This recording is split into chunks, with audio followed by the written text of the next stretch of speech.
ఓం నమ శివాయ, శ్రీమాత్రే నమః. మిత్రులకి, శ్రేభిలాషులకి, అలాగే నన్ను ఇంతగా ఆదరిస్తున్న యూట్యూబ్ ప్రేక్షకులందరికీ కూడా పేరు పేరు ధన్యవాదాలు.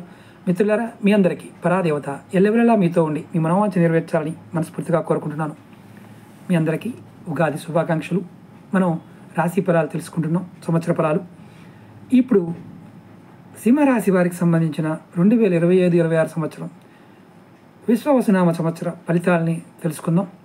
మనం ఈ సంవత్సరం సింహరాశి వారికి ఎటువంటి అవకాశాలు, ఎటువంటి సవాళ్ళని ఎదుర్కోబోతున్నారో ఈ పరిహారంలో, ఈ వీడియోలో తెలుసుకుందాం. ఎటువంటి పరిహారాలు చేయాలో కూడా చెప్తాను. ఎందుకంటే ఈ సంవత్సరం గ్రహ ప్రభావం అనేది ఈ రాశి వారికి శని మీ 8వ ఇంట్లో ఉండడమే. మే 18 తర్వాత రాహు 7వ ఇంట్లోకి వస్తాడు. దానివల్ల మీ సంబంధ బాంధవ్యాల మధ్య కొంత ప్రభావం అనేది ఉంటుంది. మే 14 తర్వాత గురువు 11వ ఇంట్లోకి ప్రవేశిస్తాడు. ఈ సంవత్సరం గ్రహస్థితిలో శని భగవానుడి యొక్క ప్రభావం కొంత ఈ రాశి మీద ప్రభావం ఉంటుంది. అయినప్పటికీ కూడా పరిహారాలు చేసుకుంటే ఎటువంటి ఇబ్బంది లేకుండా మీరు చక్కగా ఈ సంవత్సరాన్ని మీరు జయించగలుగుతారు. అలాగే ఈ సంవత్సరం ఉద్యోగం చేసేవారికి మంచి అవకాశాలు ఖచ్చితంగా వస్తాయి. అలాగే ముఖ్యంగా భాగస్వామి వ్యాపారాలు చేసేవారికి ఇది మంచి సమయంగా చెప్పవచ్చు. ఈ సంవత్సరం ప్రారంభం నుండి మీరు ఏదైనా సరే కొన్ని ఇబ్బందికరమైన సమస్యలు ఎదుర్కోవడానికి అవకాశాలు ఉంటాయి. అది కూడా మే 14 తర్వాత తగ్గడానికి అవకాశం ఉంది. అంటే ఏప్రిల్ నెల, అలాగే మే సగం వరకు కూడా కొంత ఇబ్బంది ఉంది. గురువు 11వ ఇంట్లోకి ప్రవేశిస్తాడు మే 14 తర్వాత. అప్పుడు మీ ఆదాయం పెరుగుతుంది. కొత్త ఉద్యోగం కోసం ప్రయత్నం చేసేవారికి ద్వితీయార్థంలో ఆగస్టు, సెప్టెంబర్, అక్టోబర్ నెలలు, అంటే ఈ 3 నెలల తర్వాత మంచి ఫలితాలను చూస్తారు. అలాగే ఈ సంవత్సరం ఆదాయము, సంపద పెరిగే అవకాశాలు ఎంతవరకు ఉన్నాయో తెలుసుకుందాం. ఈ సంవత్సరం సింహరాశి వారికి ఆదాయం బాగానే ఉంది. అలాగే ఆర్థికమైన లాభాలు బాగా రావడానికి అవకాశం ఉంది. ఆస్తులు, పెట్టుబడులు పెట్టడానికి మంచి సమయంగా చెప్పవచ్చు. అలాగే ఈ సంవత్సరం ఇంకొక ముఖ్యమైన విషయం ఏంటంటే ఆదాయం పెరుగుతుంది, ఖర్చు కూడా అలాగే ఉంది. మీరు మే నెలలో భాగస్వామి వ్యాపారం చేసేవారు, వాళ్ళ ద్వారా కూడా ఖర్చులు వచ్చే అవకాశం కొంత కనిపిస్తుంది. పొదుపు చేయడానికి ప్రయత్నం చేయాల్సింది సంవత్సరంగా మీరు ఇది గుర్తుంచుకోండి. అలాగే కుటుంబ విషయంలో కూడా ఈ సంవత్సరం కుటుంబ జీవితం చాలా సంతోషకరంగా ఉంది. మే నెలలో మీరు మీ కుటుంబం, అలాగే మీ కుటుంబ సభ్యుల మధ్య, మీ స్నేహితులతో చాలా కలివిడిగా ఉండడానికి అవకాశాలు కనపడుతున్నాయి. అయితే ఈ మే నెలలోనే మే 14 తర్వాత జీవిత భాగస్వామితో కొంత గొడవలు అయ్యే అవకాశం కూడా కనిపిస్తుంది.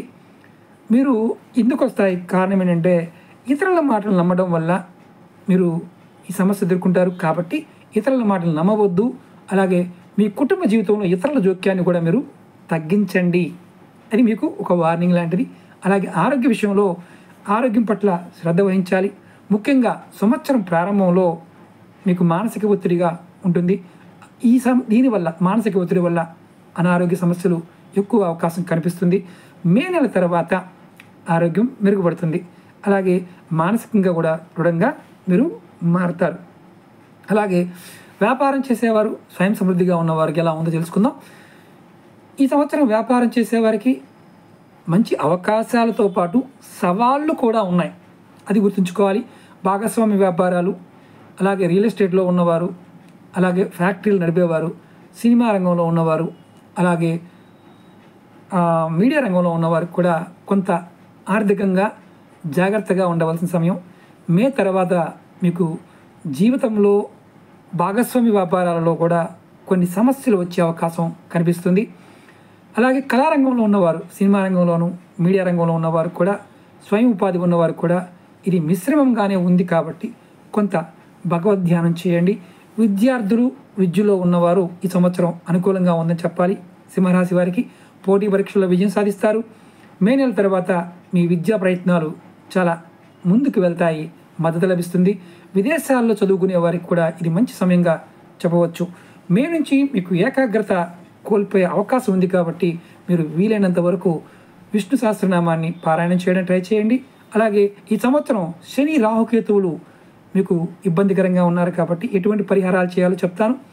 శని భగవానికి శని స్తోత్రం చేయటం, ఆంజనేయ స్వామికి ఆకు పూజ లాంటివి చేయించుకోవడం, రాహు స్తోత్రం కానీ అంటే రాహుకు సంబంధించిన స్తోత్ర పారాయణం కానీ మంత్ర జపాన్ని కానీ మీరు చేసుకోవడం, అలాగే నవగ్రహాలకు సంబంధించి నవగ్రహ మందిరంలో రాహుకేతు పూజ కూడా చేయించుకోవడం చాలా మంచిది. ప్రతి మంగళవారం నాడు, శనివారం నాడు నాన్ వెజ్ తినే అలవాటు ఉన్నవారు ఈ రాశివారు నాన్ వెజ్ తినటం మానేయండి.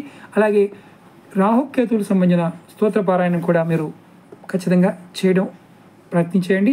అలాగే మీరు ఖచ్చితంగా ఈ రాశివారు గణపతి పూజ చేయడం, గణపతి ఆరాధన చేయటం, గణపతి స్తోత్ర పారాయణం చేయటం, గణపతి గుడి అంటే విఘ్నేశ్వరుడి యొక్క గుడిని దర్శనం చేసుకోవడం, అక్కడ సేవ చేయడం కూడా చేస్తే మీకు మంచి ఫలితాలని పొందడానికి అవకాశం ఉంటుంది. నెక్స్ట్ వీడియోలో మరొక రాశితో మీ ముందుకు వస్తాను.